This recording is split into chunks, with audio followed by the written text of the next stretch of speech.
오늘 랩걸 네 번째 이야기는 나무의 겨울여행입니다. 나무가 어떻게 겨울여행을 떠나는지 274쪽부터 읽어드리겠습니다. 눈 속에서 사는 식물들에게 겨울은 여행이다. 식물은 우리처럼 공간을 이동하면서 여행하지 않는다. 대신 그들은 사건을 하나하나 경험하고 견뎌내면서 시간을 통한 여행을 한다. 그런 의미에서 겨울은 특히 긴 여행이다. 나무들은 오지를 긴 시간 여행하는 여행자에게 주어지는 조언과 똑같은 조언을 따른다. 짐을 단단히 싸라는 조언 말이다.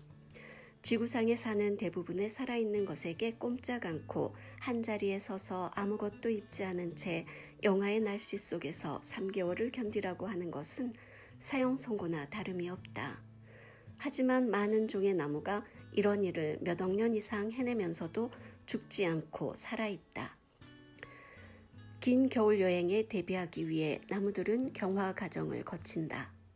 먼저 세포벽의 투과성이 극적으로 증가해서 순수한 물은 흘러나오고 세포 안에 남은 당, 단백질, 산이 농축된다.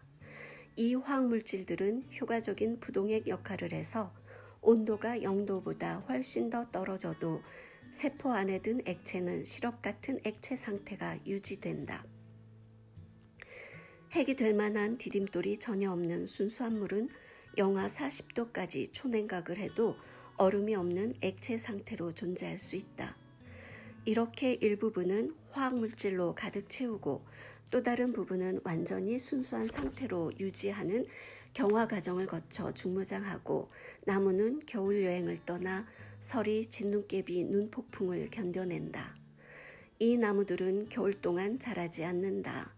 그냥 그 자리에 서서 지구라는 행성을 타고 북극이 태양을 향해서 기울고 다시 여름을 맞이할 수 있는 태양의 저편까지 여행을 한다.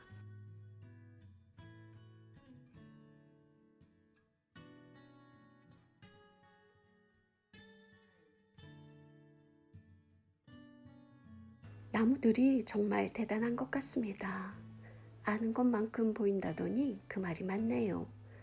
어떤 나무는 추운 겨울을 견디지 못하고 죽고 또 어떤 나무는 겨우 내내 푸르름을 잃지 않고 살아있고 왜 그런지는 단 한 번도 생각해 본 적 없이 그저 한 해 살이니까 상록수니까 그러려니 했는데 이런 경화 과정이란 체계적인 시스템 덕분에 겨울에도 얼어 죽지 않고 살아있다는 걸 알고 나니 정말 나무들이 새로이 보입니다.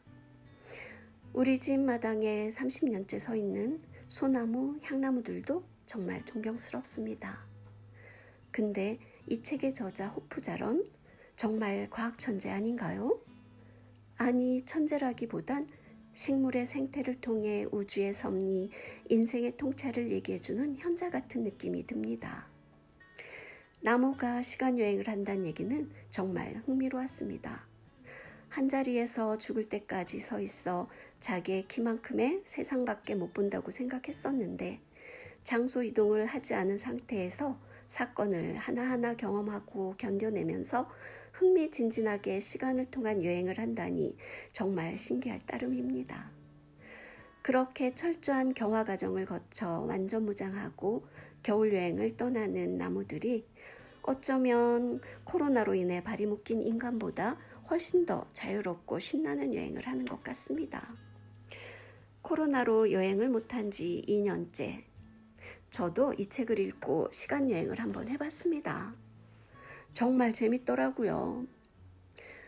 남편하고 어린 시절 여름 하면 떠오르는 걸 얘기해 보기로 했는데 전 10살 때쯤 마당 한켠에 있었던 펌프가 생각났습니다. 펌프질을 하는 게 얼마나 신이 났던지요.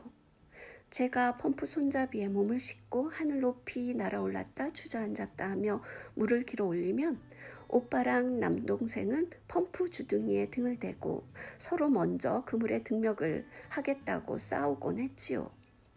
그리고 한가득 펌프물이 담긴 큰 다라이에는 수박이 동동 떠 있었고 그 수박으로 화채를 타려고 통유지만한 얼음을 사온 엄마는 마루에 앉아 망치와 바늘로 얼음을 깨셨죠. 그 기억을 떠올리니 가슴이 벅차오르며 기분이 상큼해졌습니다. 남편은 뭐라고 했냐고요? 실은 전혀 기억이 안 납니다.